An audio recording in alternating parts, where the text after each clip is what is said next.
Hey everyone, it is Brian Rundle with what is this? Black and White with Brian Rundle and Lana Quest. Lana should be joining me here any moment now. She is doing her show currently. She usually does it on Thursday nights, but I know she needed to fit it in tonight. So she is finishing up her show. So as soon as she is done, she will be joining me, and we are going to obviously be talking about what will be happening in the next 6 days. We have 6 days until this election. We've been talking about it for quite some time, and now it's here. So, what is going to happen? I have my predictions, and we will do that towards the end of the show when Lana gets in. But right now, it is a very tense time for a lot of people, regardless of who you're voting for.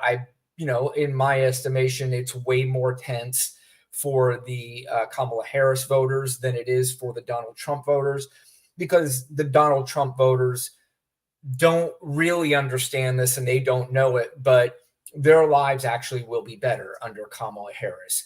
The Kamala Harris voters, um, their lives are going to be worse under Donald Trump's. I mean, if you just kind of look at the facts, if you study the differences between both candidates, it is crystal clear the differences between Kamala Harris, who at her rally yesterday said she is going to be an American for all people. She's going to listen to all Americans. She's going to be inclusive in her cabinet with all different kinds of people, where Donald Trump basically has said anybody that is against him is the enemy from within. So, it's just beyond that. It is difficult for me to comprehend how anybody listens really just to Donald Trump. Forget about Kamala Harris, forget about Joe Biden, forget about anybody else. And this is not me saying the reason why you're saying against Donald Trump is because you can't defend Kamala Harris. I can defend Kamala Harris all day. I'm going to do it tonight, and I've done it on previous shows. So this has nothing to do with that. It is, though, the contrast. Donald Trump versus really anybody of normal intelligence is 1,000 times better. Donald Trump has zero intelligence. He has no plan. He has no policy. He's got absolutely nothing. But people listen to this guy, and they listen to some of the most ridiculous things. Forget about a presidential candidate. The most ridiculous things any human being has ever really said. It is beyond comprehension how people listen to this and say, you know what? I don't want my kid to go to school, and then next thing you know, he comes home a girl. That I have to vote for this because I know I certainly understand that my 12-year-old daughter could get pregnant through a rape, and she could be forced to have that baby, but the chances of me sending my son to school and him coming back a girl, I don't know if I can take that chance. I think I might have to err on the side of caution and vote for Donald Trump.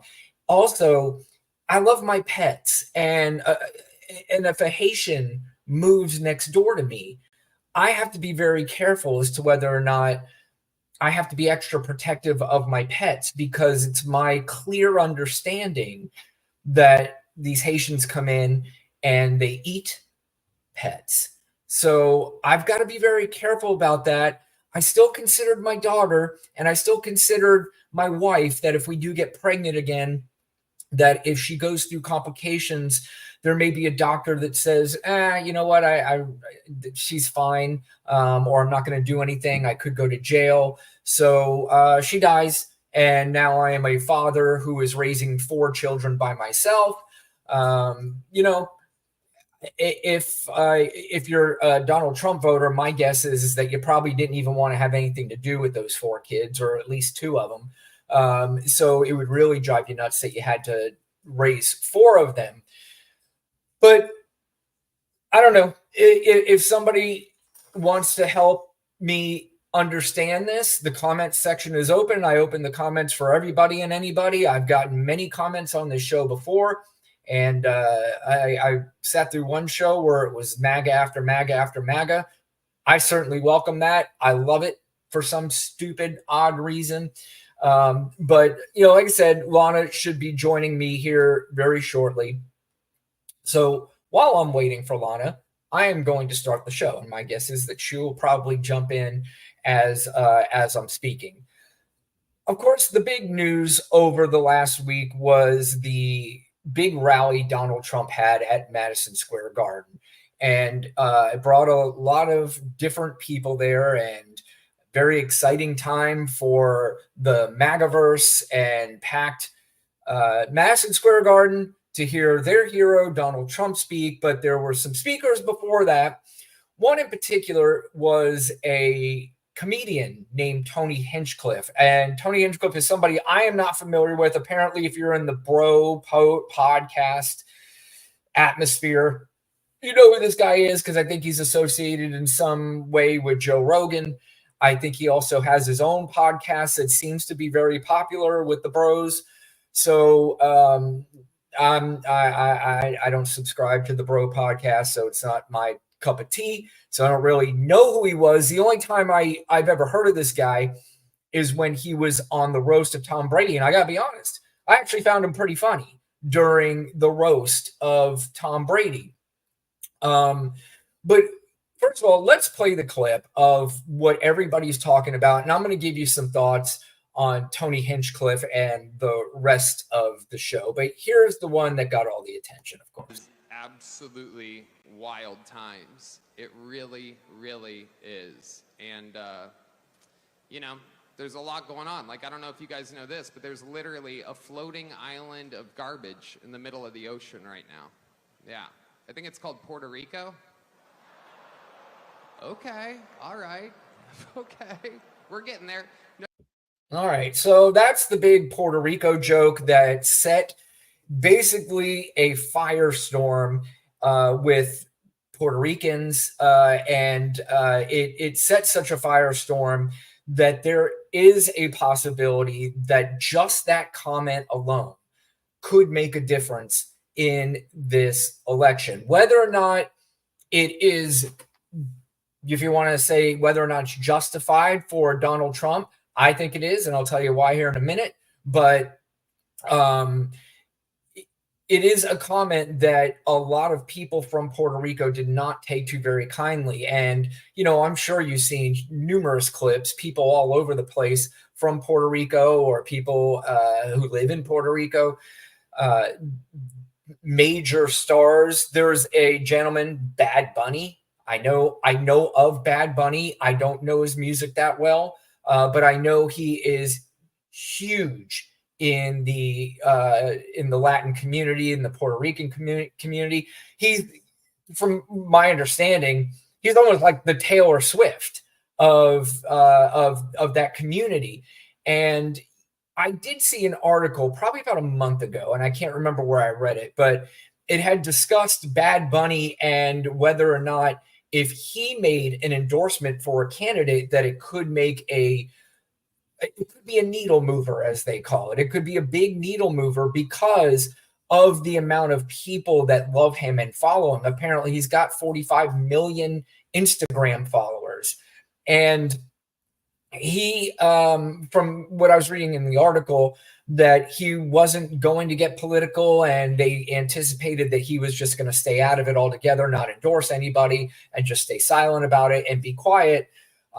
Where I'm sure the Kamala Harris camp, and maybe even the Donald Trump camp, were probably trying to court this guy, and he was just going to stay neutral until, of course, this comment. And after that comment, on the very same day, by the way, that Kamala Harris laid out her plans for Puerto Rico in a video, he sent out to his 45 million Instagram followers that very video. And I think he sent it out 3 different times. So he has made it clear now who he is supporting in this election. Jennifer Lopez, Ricky Martin are a couple. And then there's the gentleman, Nicky Jam, who went up on stage with Donald Trump about 2 months ago, 3 months ago, I believe it was. I'm not very familiar with Nicky Jam. Forgive me. You can look at me. I'm the old guy. I mean, my music tastes are already, for me, anything after 1992, I'm done. That's not to say anything made after 1992 has been terrible. There's been some really good stuff after 92, but for the most part, I'm before 92. So, but Nikki Jam was called up on stage by Donald Trump. Donald Trump said she is a beautiful woman or something to that effect. Had no idea that Nikki Jam was a man. And as he's walking up, I think he realized it and the mistake he made. But of course, like Donald Trump, he will never apologize, never say he made a mistake, anything like that. So Nikki Jam went up and endorsed him. And Nikki Jam, again, is another one that's big in the Latin community. He has tons of Instagram followers and TikTok followers. He rescinded his endorsement of Donald Trump today. I'm not exactly sure if he endorsed Kamala Harris, but if anybody knows, let me know. But I know he rescinded. So just days before the election, I mean, if you get a small percentage of the Latin community, people from Puerto Rico, and there are tons of people from Puerto Rico in a lot of these swing states. People aren't calling Florida a swing state. I am. But obviously, there are a lot of Puerto Ricans in Florida. There are a lot of Puerto Ricans in Pennsylvania, where, according to the polls, it's close enough to where just that alone could make a huge difference in this election. So we're going to see how this plays out. I have a feeling, I think I know how this is going to play out. And again, we'll talk about that later on the show when Lana jumps on. But Tony Hinchcliffe, it wasn't just Puerto Ricans. Of course, he went after Black people too. And again, I want to preface one thing about this set. Let's play the clip and then we'll talk about it. Heck yeah, it's a cool black guy with a thing on his head. What the hell is that, a lampshade? Look at this guy. Oh my goodness. Wow. I'm just kidding. That's one of my buddies. He had a Halloween party last night. We had fun. We carved watermelons together. It was awesome. Okay, so a couple things here. I personally have a very, very difficult time getting offended. I think you can joke about and you can have comedy about pretty much every subject. And I have seen that throughout my life. But generally, when I have seen it, it is smart, intelligent comedy, and it has a point. This is cheap, just bottom of the barrel comedy that's not funny. I mean, we're really going back to like 1930s comedy and doing the black guy with the watermelon. And of course, that's my friend. Don't worry, I have a black friend, so I can say this. But I will say this. This is one thing I will say. He's one of these guys that do these roast comedies. And I am a big fan of the roast comedies. But generally, when they're all in the room with each other and they're all roasting each other, it isn't good fun, whether it's racial, whether it has anything to do with ethnicity, sexual orientation, whatever it is. There can be some really funny stuff in there. But here's the problem for me with Tony Hinchcliffe.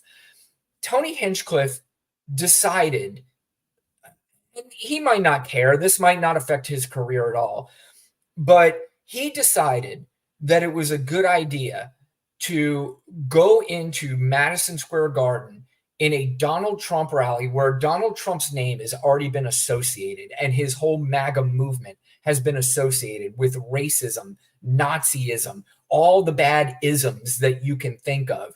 And he decided that not only am I going to do a set during this Madison Square Garden thing, but I'm going to do a lot of racial jokes in front of these racist people, and we're all going to laugh at these different ethnicities and races and all that stuff together, because I know you guys are going to find my comedy hilarious. So that's where I have a problem with Tony Hinchcliffe. I didn't have any problem with Tony Hinchcliffe before that, but like I said, when I watched him on the Tom Brady roast, I had no problem with the guy. I thought he was pretty damn funny. But this, to me, just isn't funny. It's not funny for a few reasons. One, because it's just the kind of punching down sort of comedy. And second, it's the venue in which you decided to do it. That's the biggest problem that I have with this. I'm not even going to use the word offensive, because offensive from me gives it too much power. if you're Puerto Rican and you're offended by it, you should be.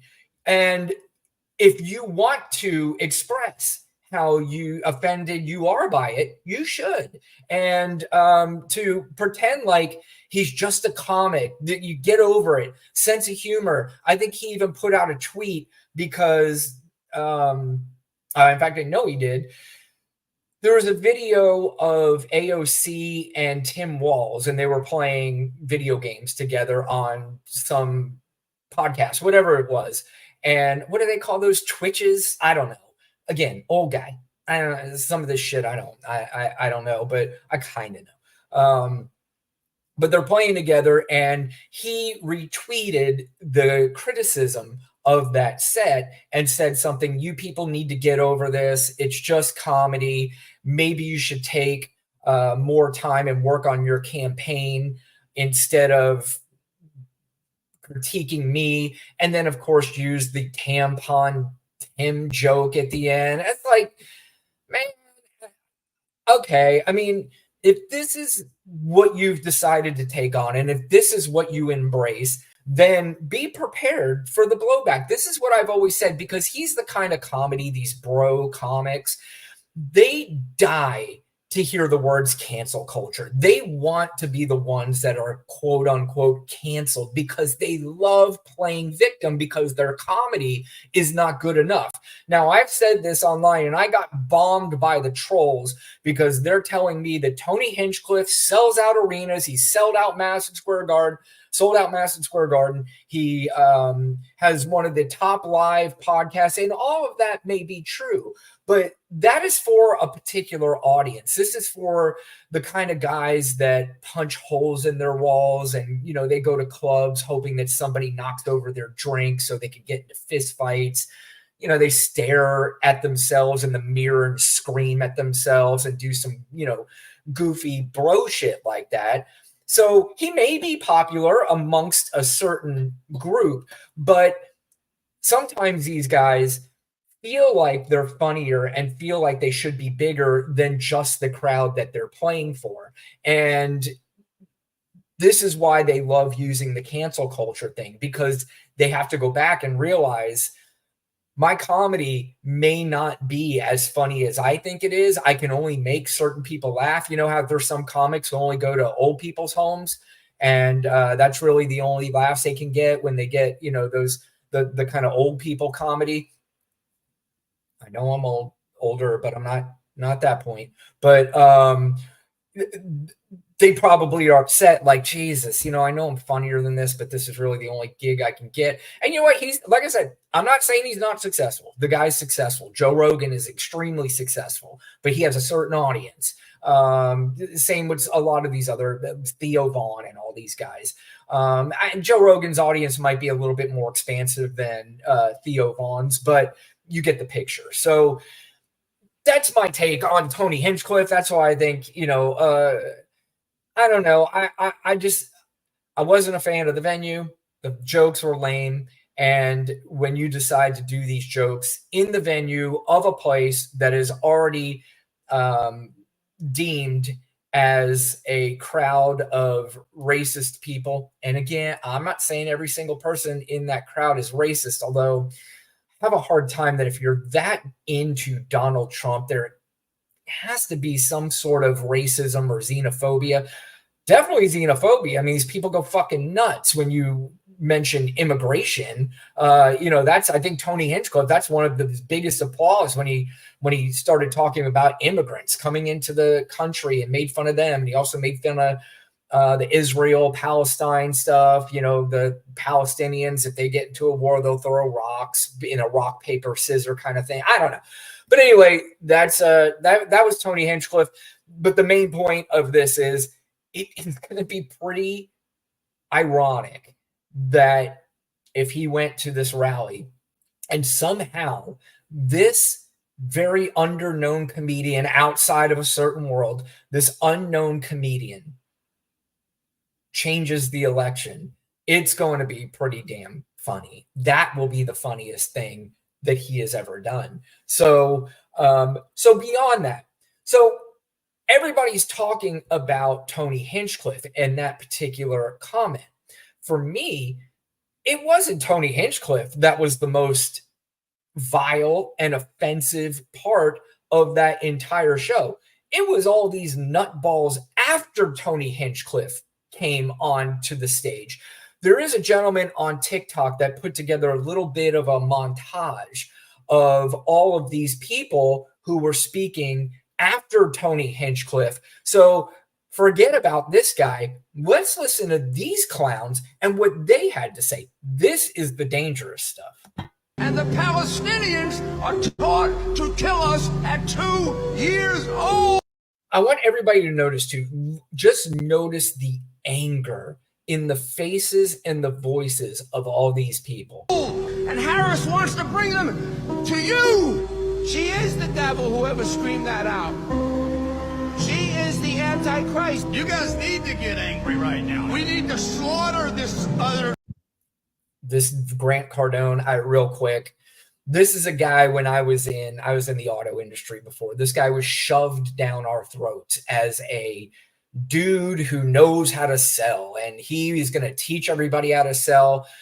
And I had to sit through one of his live presentations. It was in a very small room too, but I had to sit through one of his presentations while other people in the room were buying into this. I was one of the very few that was like, this guy is horrific. He is terrible. He is not great. He's a swindler, grifter, con man. He's a go by the script kind of guy. I don't need your scripts. I know how to talk to people myself. I don't need Grant Cardone to teach me how to do it. But if you look at Grant, he's looking really rough. You might want to check I don't know if he's checked if he's gone to a doctor, but I would suggest that he goes very quickly. people. Illegals swarming our streets. The fucking illegals, they get whatever they want, don't they? Kamala Harris is the first Samoan Malaysian low IQ. Hilarious. Bitch. The whole fucking party, a bunch of degenerates, lowlives, Jew haters, and lowlives. They will say in 2024, something happened in America. Something happened, a phenomenon, and it was galvanized around a bunch of people called MAGA. The MAGA people! The MAGAs! Yeah, these fucking people are nuts, but let me tell you who's not. Lana Quest is in the house. And so is Baby Juggernaut. Hey, Baby Juggernaut, I am well, and I appreciate your comment. I saw you were in there watching Lana's show too. Yes, so she's the best, man. She's spending her hours with us. God, no question. And she, like I said, she's one of the few that adds a very intelligent conversation. So that is something that we appreciate because, you know, it's sometimes we got to battle the MAGAs. And for me, you know me, Lana, I love it. It's right up my alley. I invite them to come in and I love it. But let me just catch up on what I was talking about. Obviously, we were talking about the Madison Square Garden thing. I went into my whole Tony Hinchcliffe rant. We know where that's at. I know you spoke about it a little bit too. That video I was just playing I was like, forget about Tony Hinchcliffe because that's who got all the news.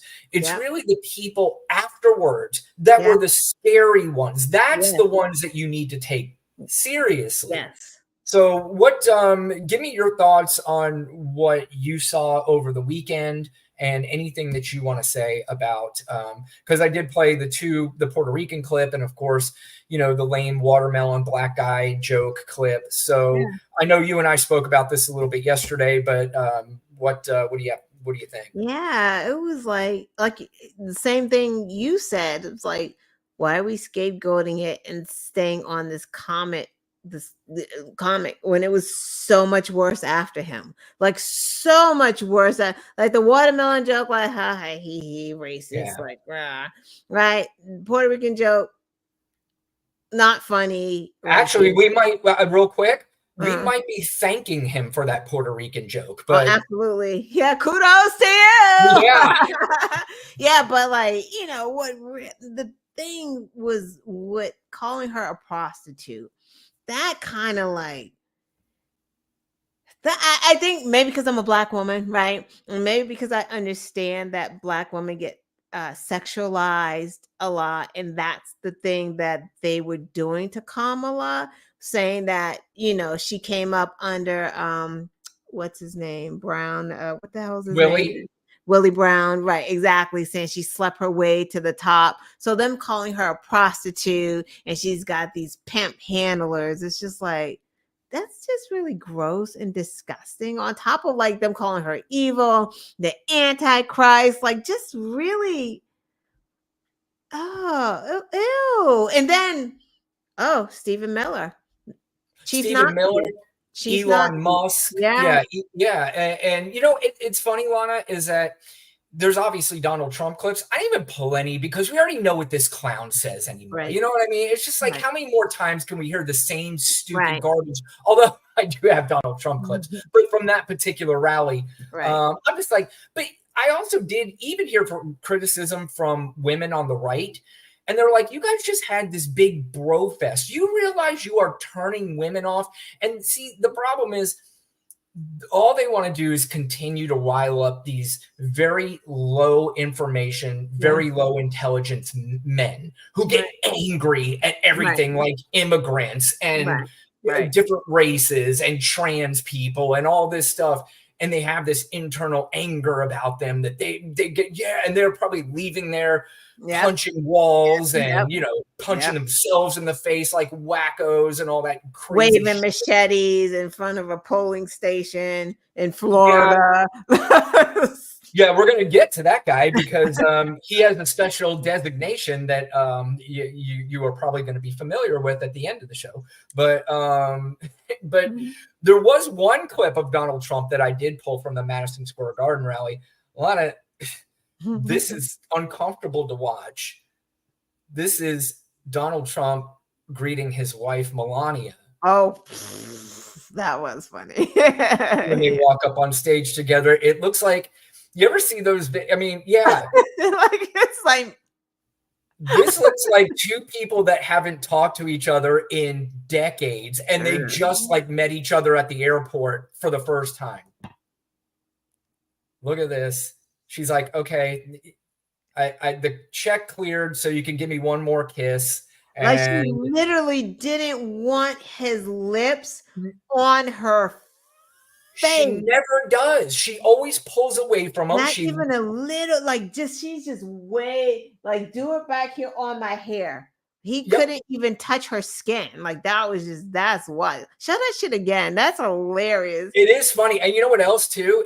What else is funny? Look at this there's a clip. I didn't get the rest of it though. When they walk down the steps, they're holding hands. She lets go and then basically takes off like Usain Bolt in the 2008 Olympics. He was gone. He can't even put his arms on her hip. Like, no. Michelle, when Barack goes to Michelle after she did her speech, he goes and he takes his arms around her waist and like pulls her in and hugs her. Yep. This man has her by the shoulder like it's a dude. Like, I mean, it is funny. There is a part of this that, he's always this big tough guy. It looks like she controls every bit of them too. And that he is literally scared of her. Yeah.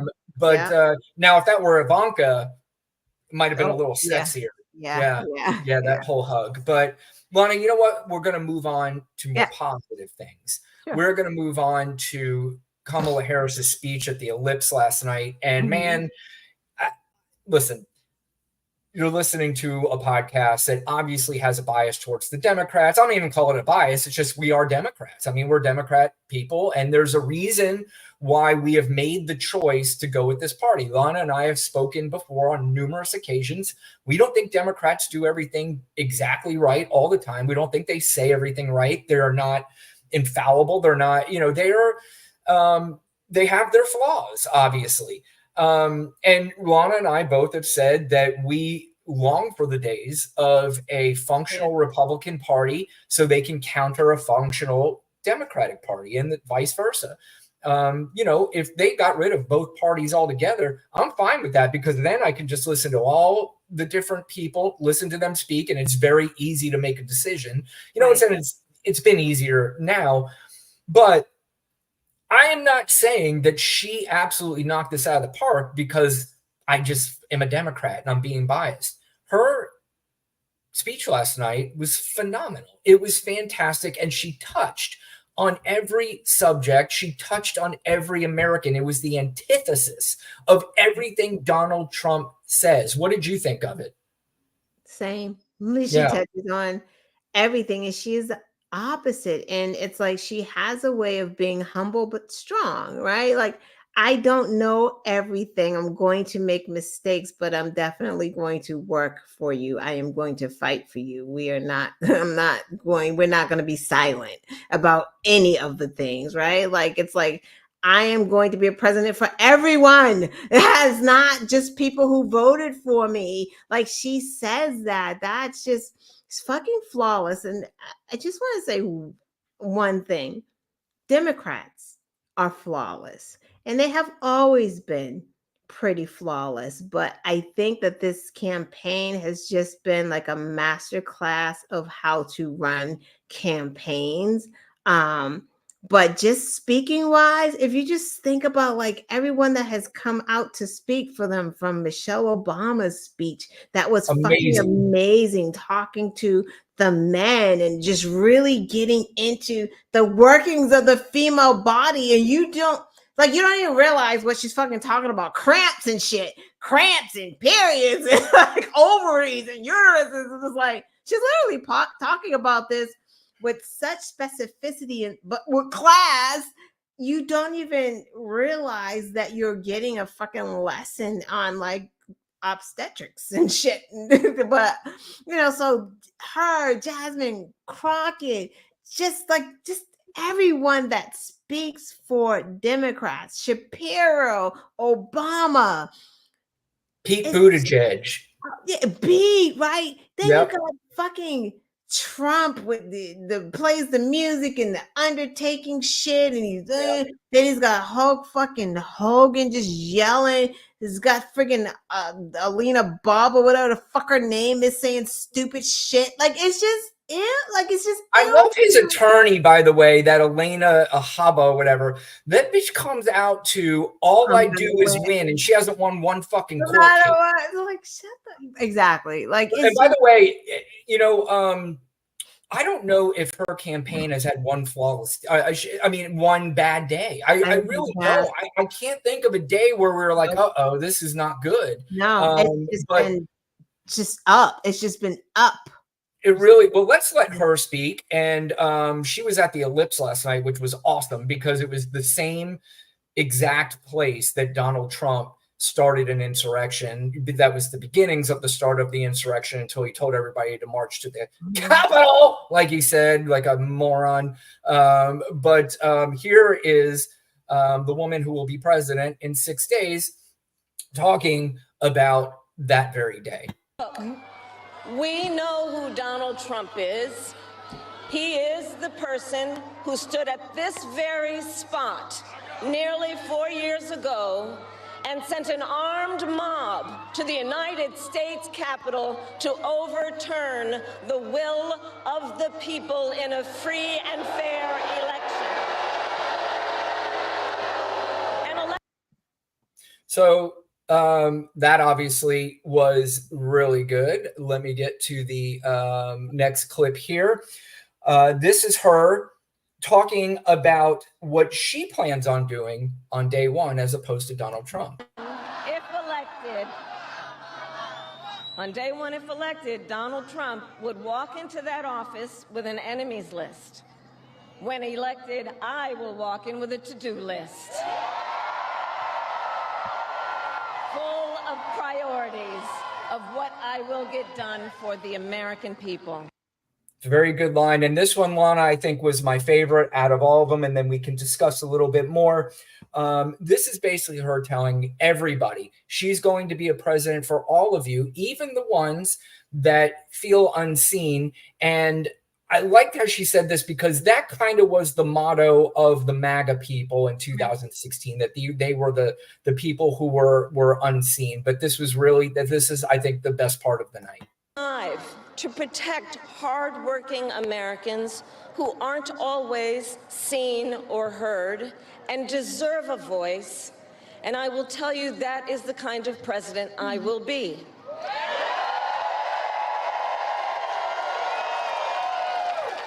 And look, I'll be honest with you, I'm not perfect.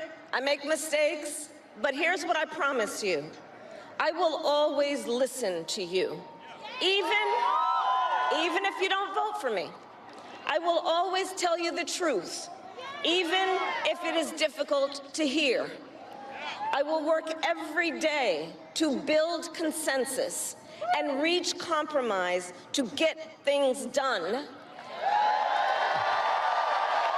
And if you give me the chance to fight on your behalf, there is nothing in the world that will stand in my way.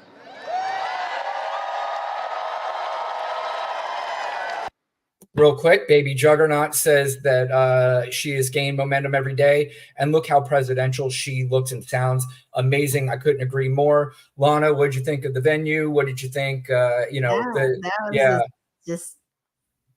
what can you say? It's like, it definitely is amazing. It was a great speech. Like, yeah, it really was, and it was just great. Like I said, it's refreshing to hear. And 5,000 people.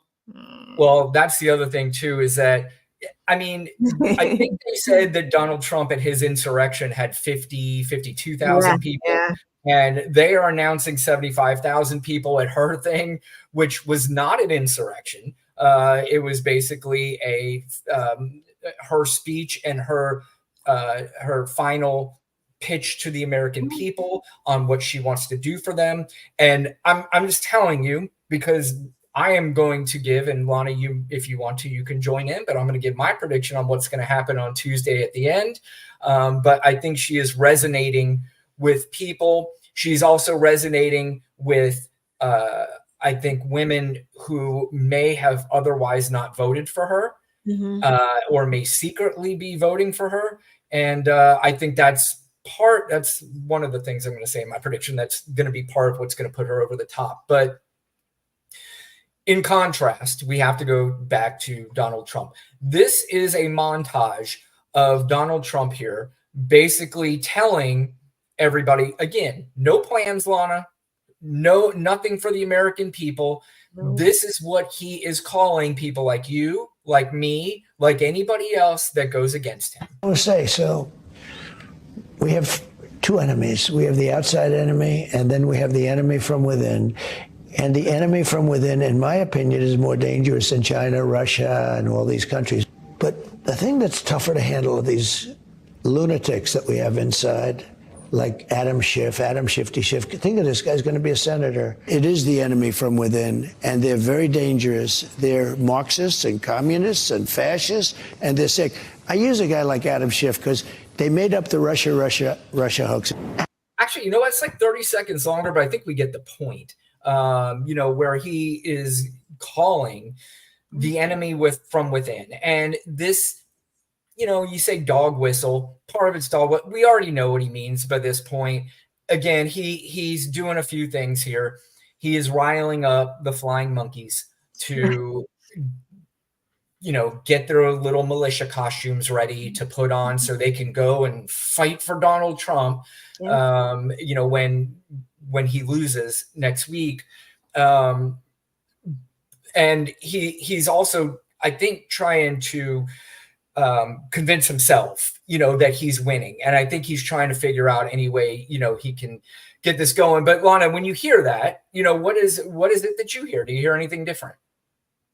No, it's the same old shit that he always says. It's like you said, he's trying to set it up for Democrats cheered because I couldn't possibly lose because I don't lose. So they cheat if they win. Like, it's ridiculous. It's absolutely ridiculous.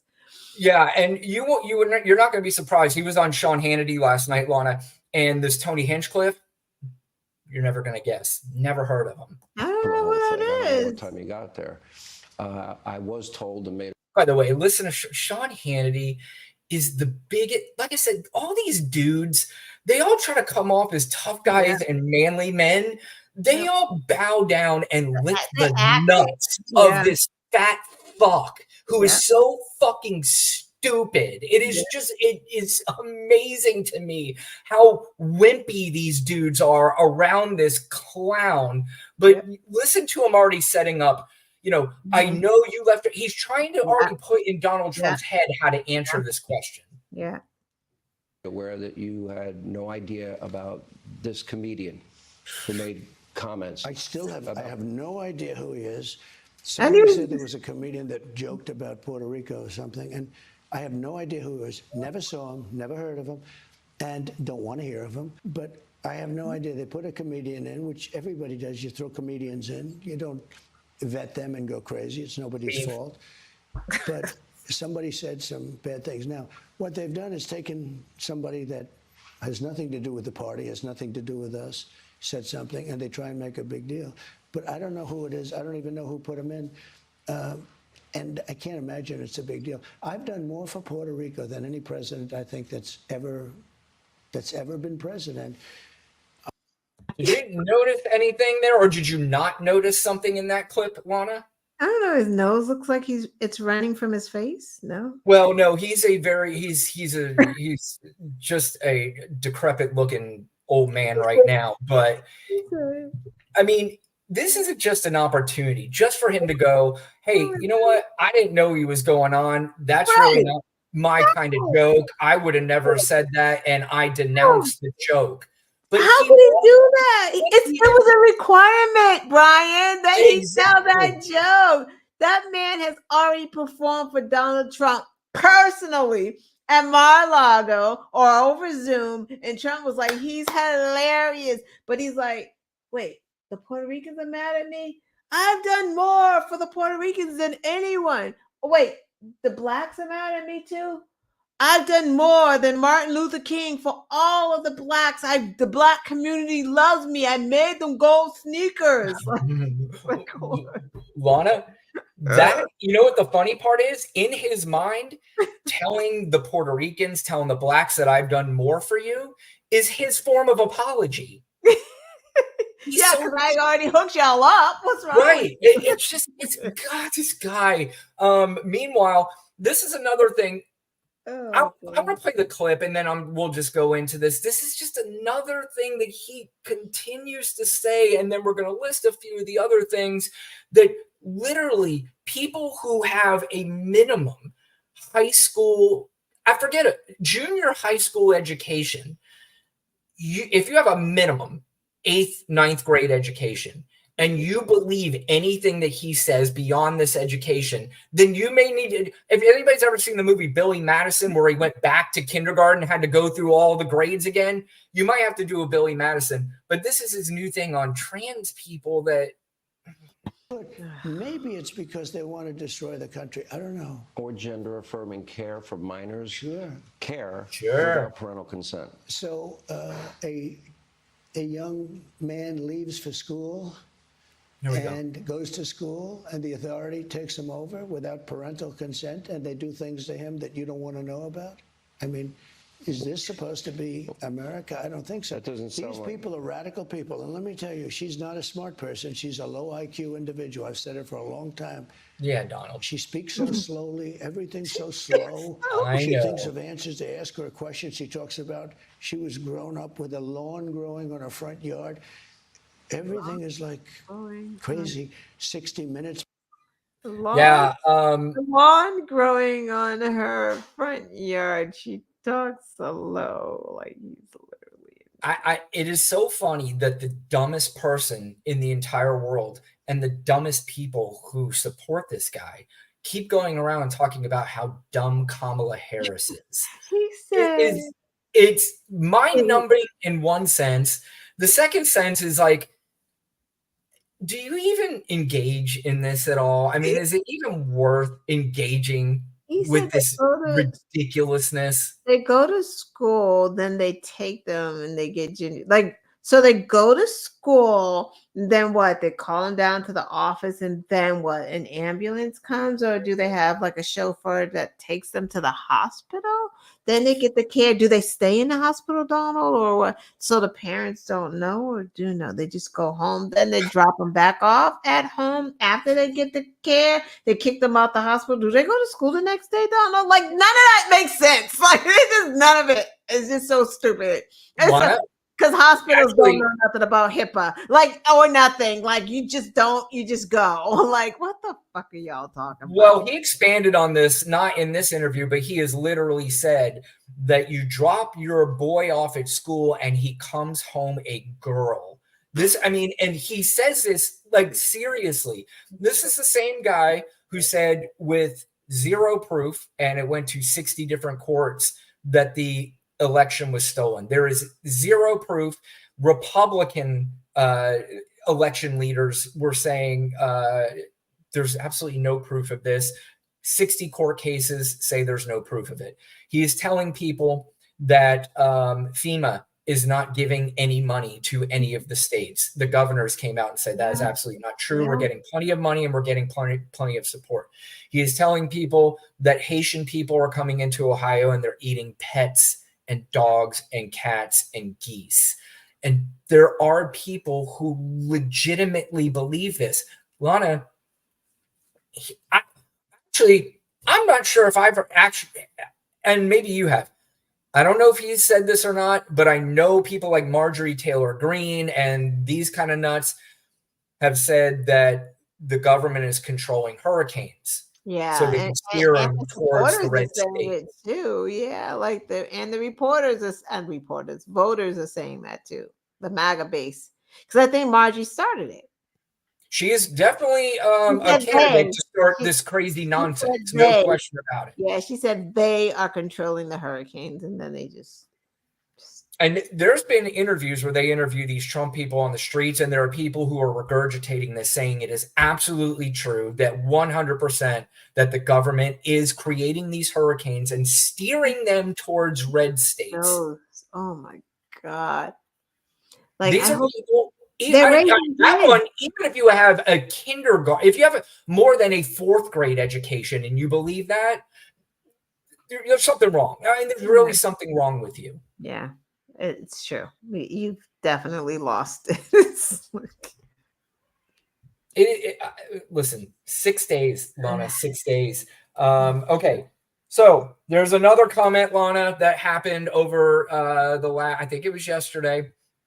It was our very fine president, Joe Biden, who, if depends on who you listen to, that this is really damaging Kamala Harris and her campaign. Let's take a listen to the comment and then we will discuss. Puerto Rico, where I'm in my home state of Delaware, they're good, decent, honorable people. The only garbage I see floating out there is his supporters. His demonization of Tina is unconscionable, and it's un-American. So he walked these comments back. He said what he meant to say was he's meant to say the people that were making these comments during the rally and all that stuff, and the comments were garbage. I'll be honest with you, I don't give a fuck if he meant supporters, because those supporters who, go in there and think that racism and all that stuff is cool, they 100% are garbage. And if you think for one fucking second that we're going to take maybe a gaffe from Joe Biden that he made, and we're going to compare it to the 9 years of shit that Donald Trump, his supporters, and MAGA and people around him said, you think that you're going to come at me or you're going to come at anybody with this comment and think it's comparable, and we're going to guess again? And not happening with me. So You can try it all day. Exactly. That's for them to even try to create a storm and for the media to fall for that shit is just stupid. It's that's what it is. Yeah, that too. I would have just owned that shit. Fuck that. Biden should have said, yeah, his fucking supporters are trash. Just like Hillary said, fucking deplorable. They shit in the Capitol building. Stop playing and beat up cops and brought a noose. And we're talking about they're not trash, but they thought it was funny when the fucking comedian said that Puerto Ricans were trash. But when you call them trash, you're like, oh, bridge too It's the pearl far. clutching. Yep, Yeah, the bridge pearl too, clutching. They're like, yeah. oh my God, I'm going to have a what? How dare you? Oh my God. Exactly. But we laughed about Kamala being a prostitute and pimp handlers and watermelons and shit. That shit was funny. But now it's like, oh, shut the fuck up. That's ridiculous. I understand why Kamala had to say what she said. Like, I would never say that. She has Yep. to say that. She wants Yep. to be the president for all. In her head, she probably thinking the same thing we say out loud. Like, fuck them fuckers. Y'all some, not only are you trash, y'all stupid trash. They are desperate, Lana. They are grasping at straws, and They think they found the counter to That's the Tony Hinchcliffe Biden's not joke, even running. and they're Biden's as not even excited. running. They're as excited as they can be. Here's the one thing I will say: as much as I love Joe Biden, I think Joe Biden is going to go down as one of the greatest presidents of all time. But ever since he announced that he was stepping down and Kamala has taken over, it feels like Joe's not even president anymore. Yeah. You don't even hear, you know what I mean? It just has that Yes. feeling. Yeah. Like, so anybody that thinks that this is going to exactly be a big deal where people aren't even paying attention to Joe Biden Exactly. anymore, right. good luck. I mean, best of luck to think that. The good news is I didn't see Bad Bunny. I didn't see anybody rescinding their exactly like endorsements. Nicky Jams did. Yeah, I brought that up earlier. So, and I don't know why just, he didn't do it when he called him a fucking sexy woman, but like it was very bizarre. Yeah. now. Yep. Well, Baby Juggernaut says that Biden is damn near a saint, and guess what? Yeah. I have footage to prove that is true. Because here, this is why I fucking love this guy, dude. I mean, this is a guy who obviously could just kind of do whatever he wants to. He could walk right in front of the line if he wants to. But this was him the other day. If I can find the clip, Lana, because here it is. This is him the other day, waiting in line to vote.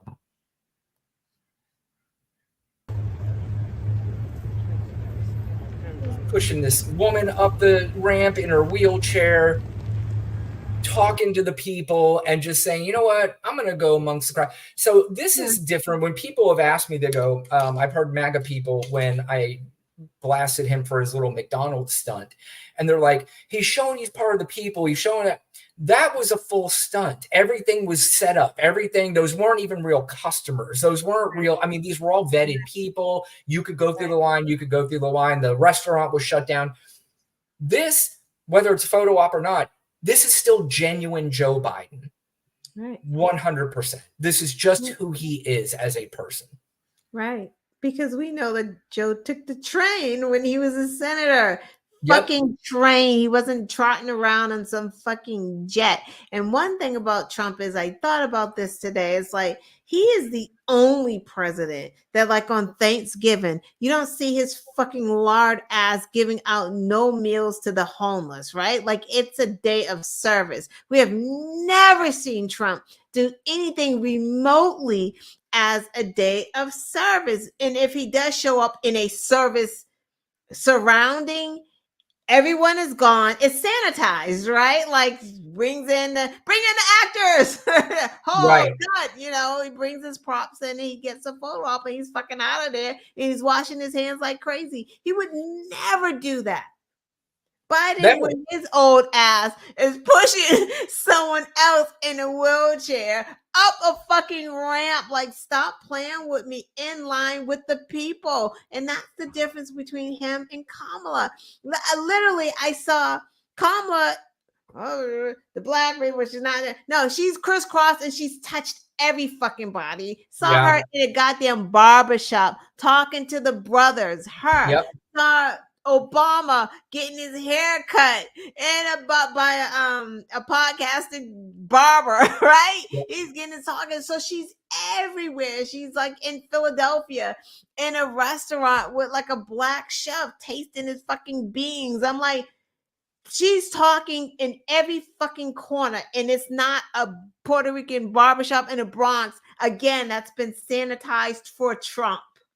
And And then I've never heard one story where Harris or Biden had walked into one of these restaurants and they came back and said, they never paid the bill. I've heard that a few times where Donald Trump went in these restaurants, ordered all this stuff and never paid the bill. So, and not to mention too, this thing just drives me insane. You know me, I don't give a shit about religion. I don't care whether you're Catholic, Christian, Jewish. I don't fucking care about any of that stuff. But Joe Biden's an actual Catholic. He actually goes to church.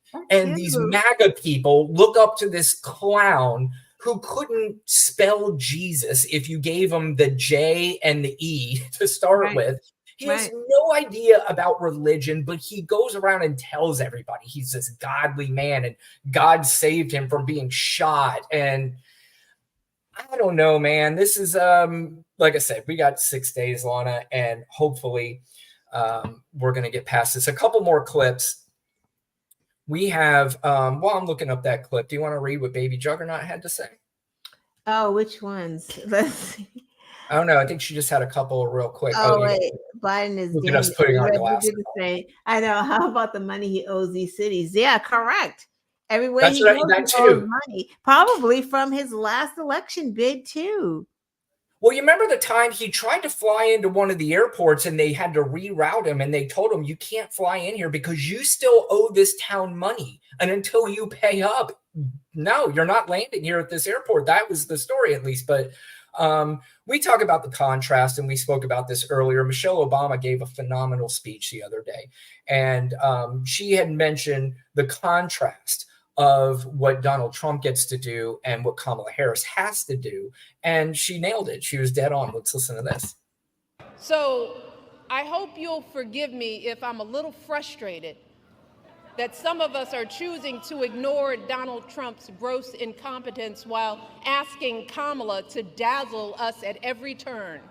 I hope that you'll forgive me if I'm a little angry that we are indifferent to his erratic behavior, his obvious mental decline, his history as a convicted felon, a known slumlord, a predator found liable for sexual abuse, all of this while we pick apart Kamala's answers from interviews that he doesn't even have the courage to do, y'all.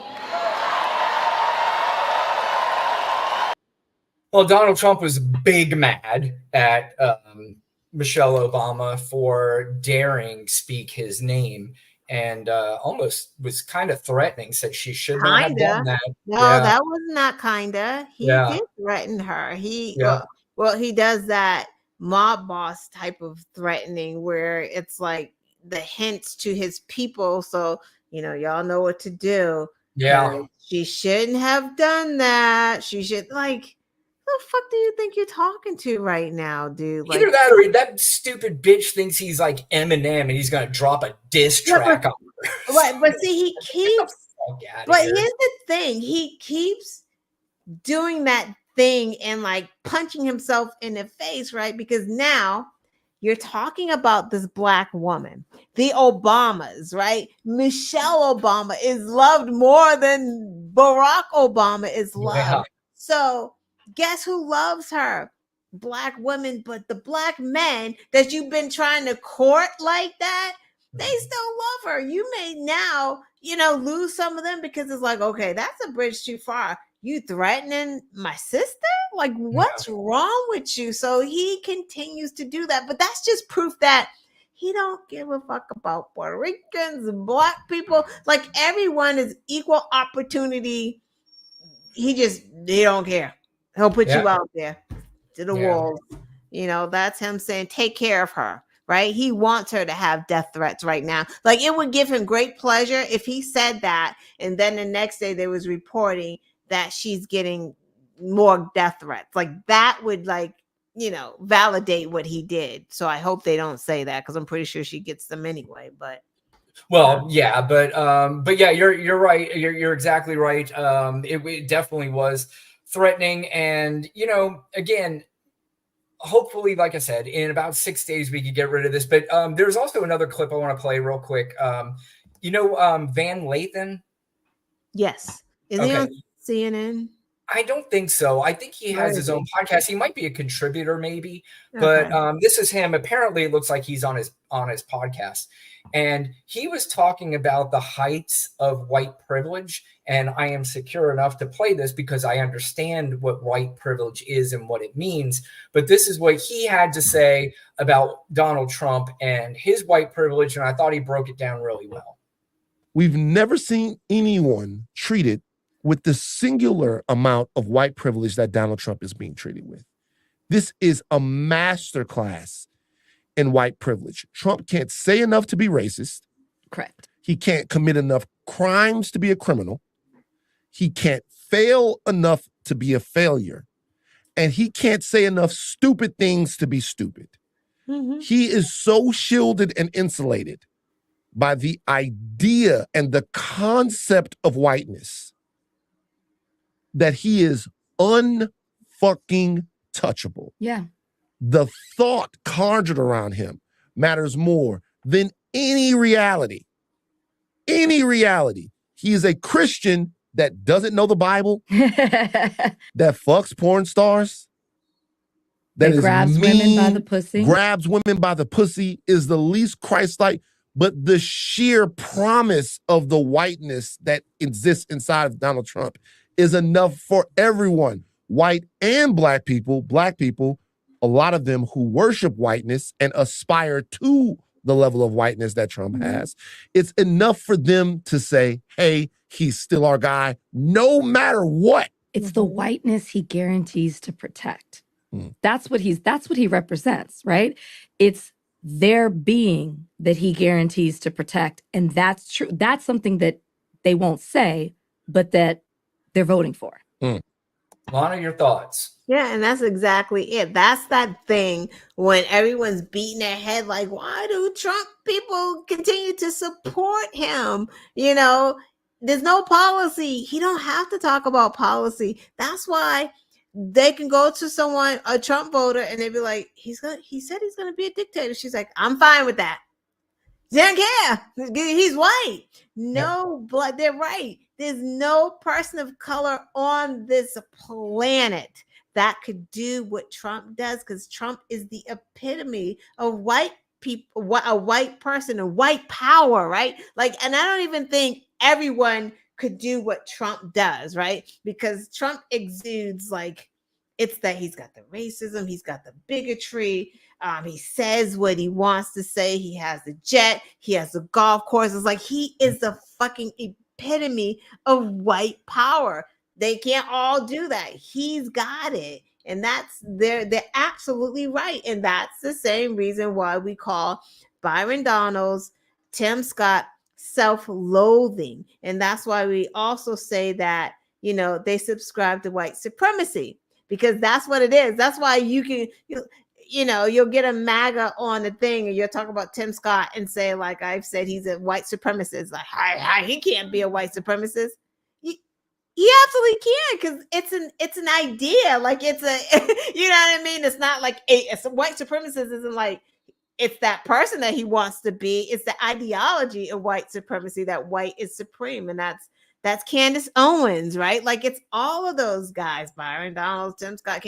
There's something that's very the same about them all, right? They're married to white women. Mark right? Robinson. Yeah, Mark Robinson. He probably wants to be married to a white woman, but no white woman be like, oh man, you look like a holiday. No, thank you. Yeah.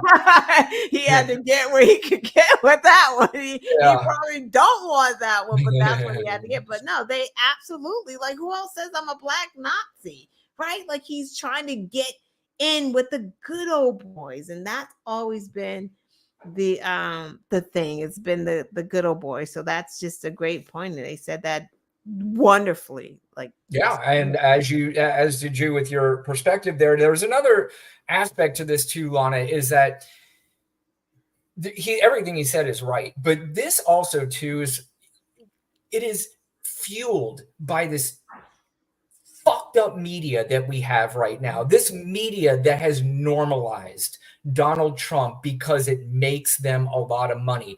This idea, all these people who keep saying CNN, MSNBC, they're somewhat complicit in all of this. So I saw this thing the other night. Did you see the thing with Mehdi Hassan on CNN? Mm-mm. Where there was a discussion about the Israel-Palestine war, I guess, and Mehdi Hassan, he's of Arab descent, and the other guy on there was Jewish, and they were arguing back and forth, and the Jewish guy said something to the effect of, "I hope your beeper doesn't go off." And I don't know if you remember when I said I read that on Twitter and I didn't quite understand what that was. Because I don't know, there was somehow the Israelis found a way. Oh, right. Oh, that's what is right. That's what it. I didn't connect that. That's interesting. I didn't connect. Yeah, that's what that was. And there was this huge argument and huge everything. And I'm like, you know what? What he said was terrible. But CNN asks for this kind of dumb shit. They ask for these roundtables where you have these people screaming at each other like it's fucking Jerry Springer. This shit is not Jerry Springer. This shit is serious. So you guys sitting around have your little discussions so you can put in your best digs on each other. It's just so and it's not helpful. Disgusting. It really is gross. How is that helpful? I'm so confused. I don't know. It's helpful to their bottom line, Lana. That's what it is. It's how do you get viewers? Because everything's got to be a fucking train wreck. Could you imagine people flipping through channels and them having to actually listen to something that's educational, that means something, that is actual news? They're like, get the fuck out of here. This is boring. Where's the yelling? Where's the screaming? And that's what news is nowadays. And that's why we have so many fucking stupid people voting, because they are listening to this garbage. They're also flipping through TikTok, getting an idea that Donald Trump will be better for the economy. I had to speak to some guy the other day, sitting there trying to tell me that Donald Trump is still one of the best businessmen of all time. I was like, I can't do this with you people anymore. I just can't. I mean, you don't know what you're talking about. He's one of the dumbest, worst businessmen. He had his daddy give him $400 million. What are they basing that on? His jet? Because are you not basing it on the actual bankruptcies that he had? Well, they're basing it too. Again, Lana, we have to go back to, this is the same guy who said pets are being eaten, that the election was stolen, that it's him saying it, it's him presenting it. Right. He actually fooled banks into giving him loans when he would default on other ones. He's white. He's that white privilege, right? He exudes that white power where he comes with his suits are probably cheap, fucking crappy, stinky, wrinkled suits, but he still has that white thing. Like, it's almost like he knows he's white and he loves it. Like, he said that too, right? At one of the rallies, he said he loves his white beauty. I think it was the Nazi rally. He said he loved his white, beautiful skin. Like, white power, right? Like, that is celebratory of that. So they believe the white man. Like, they just believe the white man. He's had money. They all know the Trump name, so he could be completely broke right now and he could swindle people out of money because his name is Trump. That's exactly what it is. And really, that's how he swindled a lot of banks. Like I said, I've watched numerous documentaries on Donald Trump. I know this motherfucker, and I know his past as a businessman, and it is so incredibly bad. Donald Trump would never be where he was if it wasn't for his daddy. There are a lot of people who came from nothing and have built themselves into millionaires and billionaires because of their own hard work, because of their own intelligence, their own visions, their own, just determination to do something. Donald Trump would be a used car salesman at a buy here, pay here if he didn't have his daddy. Pause for a minute, because that is the thing. These fools look at Donald Trump as he's a great businessman. Look where he's gotten when daddy gave him money. But you literally should be looking at a Joe Biden or Kamala, or even at Hillary Clinton, or those people who started from the bottom. Now we're here, right? Like they started from the bottom. She did. Like y'all laughing at Kamala telling her story when she literally came from a single mom who, oh well, she had a PhD. Like them, they don't get paid. Like, are we joking right now? And it doesn't matter. She's still a single mom who had to struggle and figure out how to pay her bills. She wasn't born a PhD. She wasn't born with that. She struggled to do that. The same with Joe Biden, middle class family. And then they still look at those guys or look at Kamala as elite because she talks intelligently. Right. And a buffoon who's gone to all the best schools, who other people took his friggin' test for him. That's the guy that y'all looking at like he's one. Because what a voter said that. They're like, why are you voting for him after all of this? He goes, well, I don't know. He talks like I talk with what my boys. He sounds like us. Like, yep. Fucking racist? Right. Wow. Okay. Yeah. Unfortunately, I've been around enough people in my life to know why they're voting for Donald Trump. And it makes me sad, but, but going back to what you were saying too, how about an actual billionaire, somebody that made something of himself, Mark Cuban, who has gone on record and said, I know Donald Trump. I've met Donald Trump. I've been in meetings with Donald Trump, and this guy has no clue what he's talking about. He is in these meetings and people come out of them and they're like, what did he just say? And you don't even have to be in private meetings. If you've heard any of these things that he went to, what was that thing he went to the Economic Club of Chicago or something like that, or New York. Was tariffs. And being asked about his plan for kids in school. And he went on this rant of who I don't even remember. It was so batshit crazy that even the lady who asked the question tweeted out the next day is like, I had no idea what he just said. I had no idea what he said in this answer. And I defy anybody watching this that is a Trump supporter to go back and look at the Economic Club of Chicago or of New York, listen to the questions posed to him by serious people and listen to his answers and come back and explain to me what he meant, where you go, that makes complete sense to me. Yeah. Because she definitely. They're going to say Kamala Harris is stupid and she doesn't know. He said tariffs like that. They're just tariffs. And then when you talk to the other guy, it was another man. I forgot who he was, but he was somebody who dealt with economics, like somebody big. I forget. And he asked him about the tariffs. And then Trump started to try to insult him and tell him like he was just mad because Trump knew more than he did. I'm just like, that was the Economic Club of Chicago interview. Right. So I please go back and watch that. If you think Donald Trump is brilliant, just go back and watch that interview. Watch the entire thing. If you really care, I'm sure most of you don't. You're not going to, they're not going to go and look this stuff up because they just want to know the tiny little bits that satisfy whatever nutty shit in their head makes them vote for Donald Trump. But go back and just watch that and explain. I'm always open to learn. So if you can explain to me what I'm missing, I'm happy to hear it. I would love to hear it. But okay, Lana, 6 days. It's prediction time. Because I'm assuming this may be the last time you and I see each other until election night. Are we doing states that she's gonna win, battleground states, or we just predicting whatever you want to predict? This is your forum just as much as it is mine. Let's talk about the states. What do you? Okay. So let's go over the states. Do you want to go over the swing states one by one? Yes. Where do we want to start? Let's start with Nevada, because as soon as I think of swing states, I think of Nevada because that's where Las Vegas is, and I love Las Vegas very, very much. So let's start with your prediction on Nevada. I think she's going to pull it off. Are you writing this down, by the way? Yeah. Okay, write down our predictions so we can see if they're correct.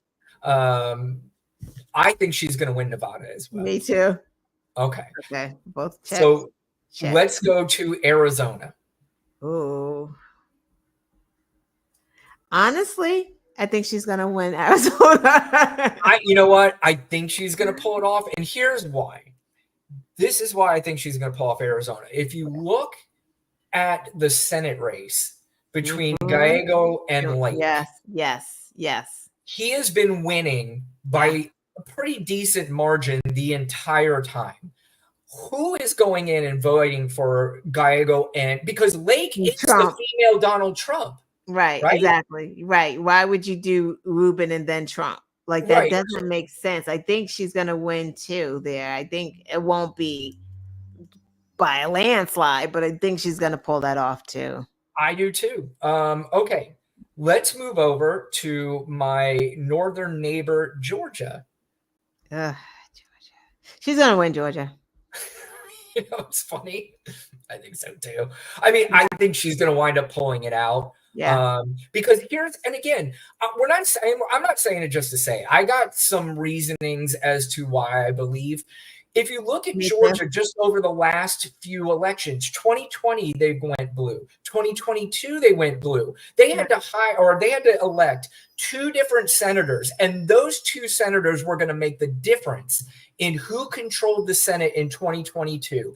And one was running against one of the biggest legends in the history of the state, Herschel Walker. Right. And you know, so you had both of those senators pulling off huge wins in Georgia, and it seems to me like that state is just swinging, blue. I mean, it's and you don't have Kemp on the ballot, right? And Kemp's not on that ballot either, so it doesn't kind of like mess it up and skew whatever. So it's just like it's Kamala and Trump, and like you said, and just Georgia, just the numbers, the sheer numbers coming out of Georgia for early voting is astronomical. Like that's another good.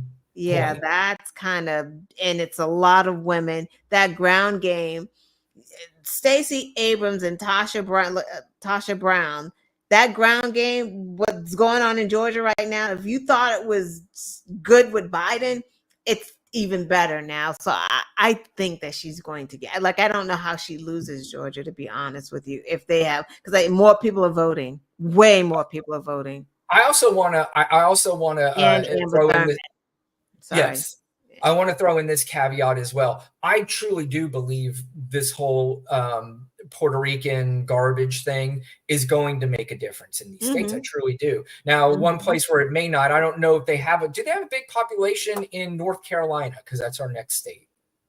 I think they said with all the battleground states, there are between 50,000 and 100,000 in each state. So I don't know the exact number, but at least 50,000 are in. Hell, I mean, half of the 50,000, or I mean, even 20 of the 50,000. Pennsylvania was the biggest one. Yes, yeah, the biggest population. Yep. Okay, so North Carolina. Wait, so Georgia, we're both a yes. Yeah. We're probably gonna be the same. I don't think there's going to be any surprise where we end up here, but North Carolina. Is she going to pull out North Carolina? Because that's going to be now that one. I think. Will be probably the toughest at all of them. Maybe them, Arizona and Georgia are going to be the 3, I think, that are going to be the toughest. But North Carolina, Lana, should we just go ahead and say it? That's a toss-up. I'm going to say yes because of Mark Robinson. I think that's exactly right. I think that too is going to make a difference because, again, you see the blowout. Mark Robinson has almost no chance. Baby Juggernaut lives in North Carolina. She already says they're taking it back. Not going back. So yes, I think the Mark Robinson thing, I think they're going to pull that out. Okay, let's go to the big blue ball, Lana. Let's start with Wisconsin. We got Wisconsin. Yeah, no question. I mean, and let's not kid ourselves. She's winning Michigan and Pennsylvania too, right? There's no way she can't win Michigan. She's got all the auto workers in the union, and like they love her. In Pennsylvania, Shapiro. Like, how are you gonna vote Shapiro into office and be like, you know what, I'm gonna vote for Trump now? Yeah, that doesn't make sense either. I think so too. And, because this was part of my prediction. Part of my prediction is that she will sweep all the swing states because, and the other main reason is, and if you're a Trumper and you're What listening was to it? this, Pennsylvania and which one did we say? Michigan and Michigan. Wisconsin. Yep. So if Damn. you're a Trump supporter, here is probably the biggest and main reason why. First of all, let me state that Kamala Harris is way more than qualified to be president of the United States. Before I move on, I want to say real quick. So I just jumped on TikTok. I haven't been on it very long. So I put out these videos, and most of them get maybe, I don't know, some of them get anywhere in the 200 to 800 views. Yeah. I got one that got 196,000. What did And you say? unfortunately, the worst part about it is that almost everything I said on it was wrong. That's the one that got the most views. So what I said was, one was a mistake. I meant to say the only president, not only person. But I said Kamala Harris is going to be the only president to be in the executive, judicial, and legislative branch. Mhm. Somebody did point out that she's never been in the judicial branch. And if you stop for a second and you thought about it, you're like, well, shit, you're right. Because being an attorney is not the judicial branch. That's the executive branch. Right. Judicial branch is judges and stuff like that, which she has served in. Right. So, I mean, I got tons of people giving me all kinds of kudos on it, but then I'm like, shit. Yeah, it was raw. That's hilarious. That's awesome. Who gives a shit? It got me some followers too. And it's but so anyway, weird, TikTok, right? Like one video could get like 25, and then the next one get like just go. You're like, it's so bizarre. But anyway, my point is that regardless of whether or not she was in the judicial branch or not, she's extremely qualified to be president of the United States. But what I was going to tell the MAGA people and the Trump people, the main reason why I believe, and Lana can speak to this as well on her own, the reason why she's going to sweep all of these states is because we are fucking exhausted by this guy. We are tired of him. The United States overall, the majority of people, whether it be 51% to 49%, although Donald Trump has never polled over 47%, you got to poll over 47% to win these elections. Right. But he is going to lose worse than he did to Joe Biden. He's going to lose by maybe 10 million votes. And that's the thing. That's why I'm like, there's no way she can lose because Joe Biden beat him, but Joe Biden won in a squeaker. She's doing so much more. He won in a squeaker during the pandemic. She's doing like running circles around him and Obama. And Donald Trump was the incumbent at the time too, which is very difficult to beat. Right. So, that's a big point. But here's the reason why I'm predicting this, and I'm predicting the sweep because for the most part, the country is exhausted by this guy. There are people who are smart enough to go, fucking pets being eaten. Oh, by the way, I have a 13-year-old daughter, and if she gets raped, you're going to force her to have this rape baby. Project 2025. J.D. Vance may be president. J.D. Vance will be president. So let's just not. J.D. Vance and Elon Musk will be running this country if Donald Trump wins. And I know it's going to be so satisfying for anybody watching this is a MAGA person that, in fact, that if he does win, we'll address that if it happens. But I feel confident that she's going to sweep these states mostly, not just because she's qualified and because she's had basically a flawless campaign and has really not had one bad day. But I think the country is exhausted with this guy and they're done with him. They're done with this Jerry Springer politics shit. And it is time, as Kamala Harris says, to turn the page and to move forward from this nonsense so we can get back to normal. Lana, I want politics to be boring. I don't care if you and I do our show. And if people during the Trump time, there was thousands of people watching it. If we have to go back to just me and you talking about boring politics all night and two people are watching, that's fine by me. I'm 100% fine with that because I am done with this fucking shit. I'm done with it. And I hope, no, I don't hope. This is my prediction. I said you before. By 11 o'clock that night, it's going to be such a blowout that she is going Yeah, because to. if she gets those, then Pennsylvania, whatever. So we can go on and we're gonna know Michigan for Yep. sure. We're Georgia going to. takes a while. Yeah, I'm gonna let you give what you think, your final thing on the predictions, and then I want to do what our biggest surprise will be that night. Well, wait, hold on. So what do you think? Are we gonna hold the house? I mean, get the house. I'm sorry, hold the house. Yes. Hold the Senate. And by the way, that's really going to be just as, or maybe even more important, is to win the House.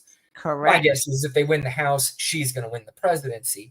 Correct. But there are reports that these crazy nuts and Mike Johnson and all these people will pull shenanigans if Donald Trump does not win. Now, here's the good news. The good news is that if the Democrats do win the House, they are sworn in on January 3rd, which is 3 days prior to the president being sworn in. Right. So if the Democrats are sworn in on January 3rd, then they can proceed with going and certifying the election like normal people will. Right. But if the Republicans control the House, that's where we're going to see a shit show like you've never seen before. And this country will, it's going to be even hard to explain to anybody who does not follow this enough. But this is going to be the worst time in the history of at least the modern part of our country. Yeah, because Mark Johnson, either he'll try something or he'll chicken out. So I'm not Mike Johnson. Yeah. Yeah, what I call him, Mark. It doesn't matter, but Mike Johnson. Yeah, I think I can see him not going forward with whatever Trump thinks that they got going on. Like, we got this secret. So what about the Senate? We think we're gonna get it by one?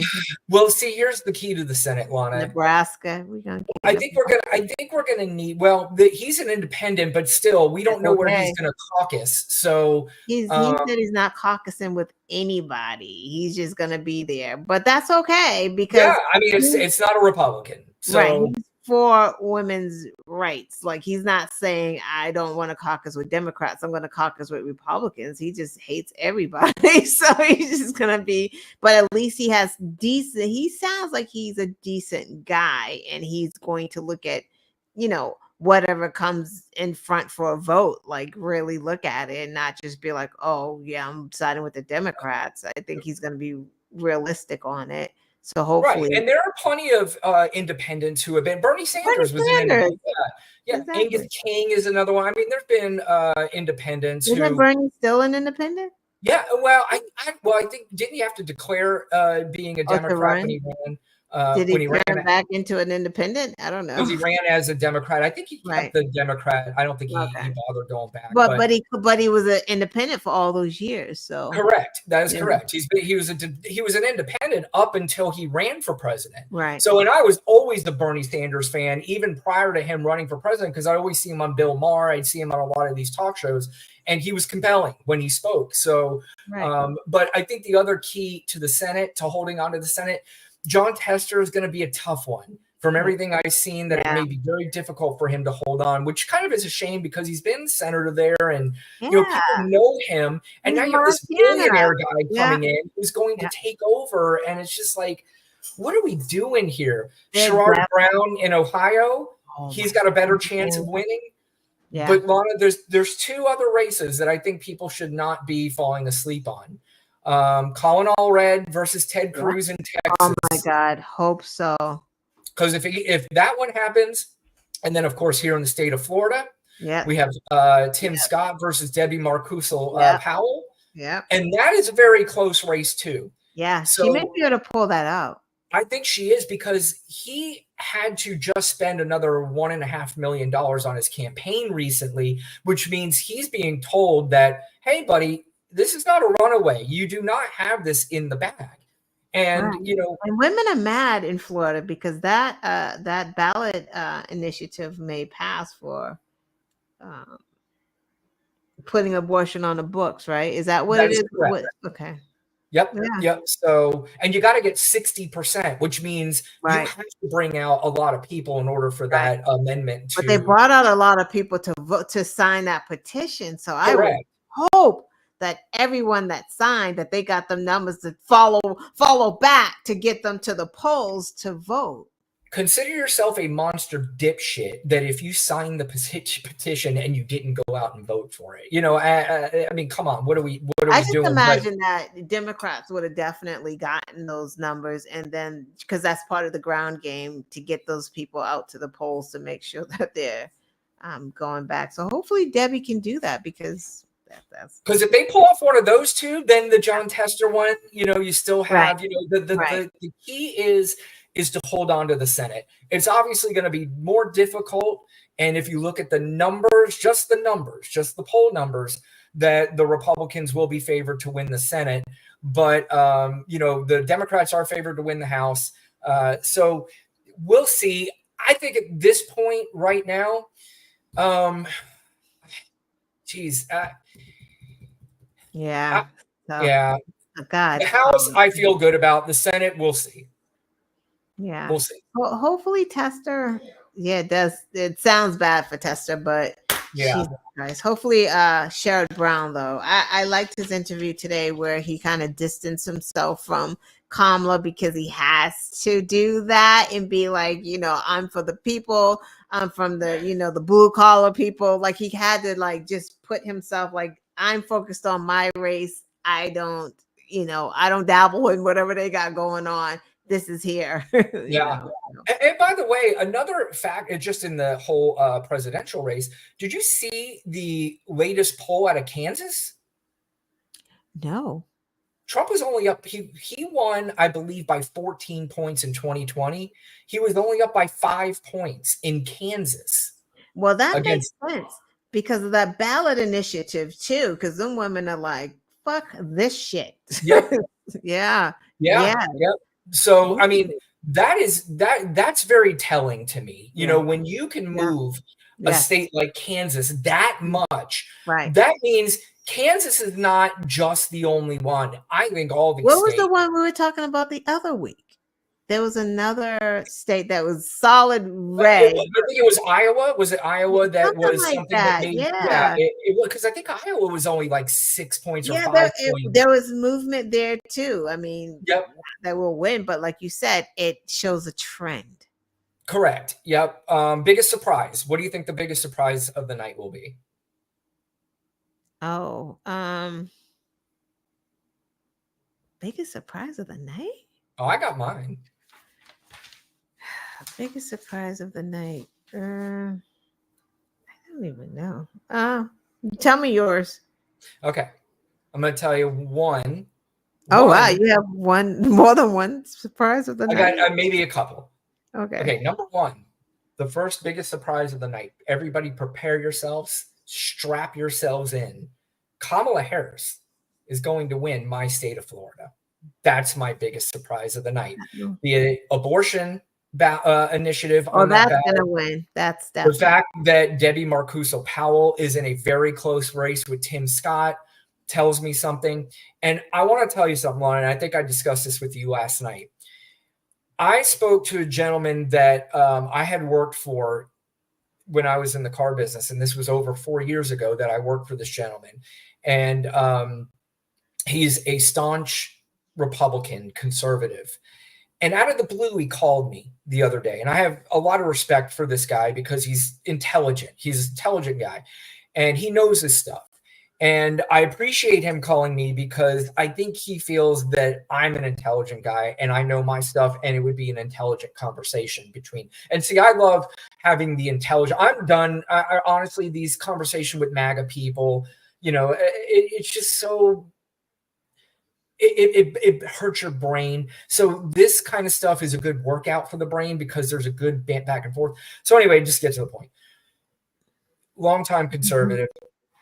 He said he never voted for Trump in 2016, didn't vote for him in 2020. Says he's not voted for him in 2020. He says, I have a group of people that have the same thoughts as me, conservatives. Mm-hmm. They have voted for Trump in the past, and they told me they are never voting for him again. I work with a couple of women, one who voted for Trump twice, who told me she will never vote for him again. I am hearing that more and more and more in the state of Florida than I have ever heard in my life. In the town I live in a liberal town because there's a college here, but at the outskirts of it, it might as well be Alabama. So I would see Trump signs all over the place in 2020. I would see Trump flags flying, but I have literally seen none. I have not seen one Trump flag flying through this town. The only bumper stickers I see say Trump and Pence on it. I don't even see the updated Trump van. I see 0 yard signs, although I will admit I haven't seen a lot of yard signs in the town I live in. But I do see Kamala yard signs. Not a whole bunch, but I do see Kamala ones. But Florida is my big surprise. Have you thought of a surprise yet? No, Do you because think, I don't want do to. you think Cruz or Powell is going to win? Or do you think Yeah. Allred or Powell I will win think one of those races? I think Allred should win. Like I do too. like, because I can see people voting for Trump and then Colin. Like I see that because they fucking hate Yes. him so much. Yep. And he barely won his last election, and more people are out, and he's got more people behind him, and he has Republicans behind him too. So maybe Is that your so. surprise? Do you want to put that down as your surprise? Sure, let's put that down as. But that's not really. Well, it's not really a I surprise.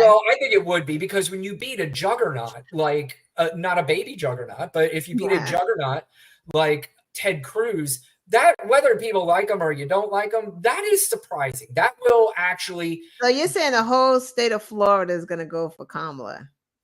Well, I mean, obviously, there's going to be plenty of people in the state of Florida that are going to vote for Donald Trump. But yes, I mean, you know what I mean. I mean, yes, yeah. The state of Florida is gonna. Florida is my surprise that Florida is going to win, and that is the reason why this will be wrapped up by 11 o'clock that night.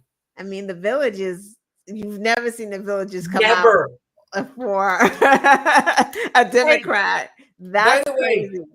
Got quite a few. There's a pretty big Puerto Rican population here in the state of Florida as well. I mean, the fucking Haitian population in Florida. Are you kidding me? That too. That's what's in Florida. Yep. And the thing about the villages is they want their Social Security and their Medicaid. They know. And that's the thing. People, I mean, we joke around, people don't pay attention and low information. But honestly, the bulk of people know what the hell is going on. Like, that's why in 2020, people voted him out, because they knew that what he was doing with COVID, right? Like, they understood it sometimes at the last minute, but even now, women know, seniors know, military know. I don't think the bulk of the military are voting for this man. They didn't even want to count their votes overseas. Yeah, like, I'm not sure I'm prepared to say that just yet, but I know that there are more people in the military that have said, no, not vote for this guy ever again. That is for sure. Yeah. But I think, you know, I was going to say, you know, people do know. Unfortunately, I do. Like, I work with an older lady, sweet lady. You know, she's very, very nice, but she is staunch Donald Trump. She's from Louisiana, so she's, you know, she's very, very in. She thinks Donald Trump is great, and but she is somebody that's going to be collecting Social Security soon, and I think I mentioned it to her once, and she's like, "That's never going to happen. That's going to happen." And you know, I've also made this point before too, and I think you and I talked about this last night, is that when people say, we bring up all the things like Project 2025, we bring up the Social Security thing, it could be going away. We talk about all these different things that could be going away, and it's coming from the Trump camp.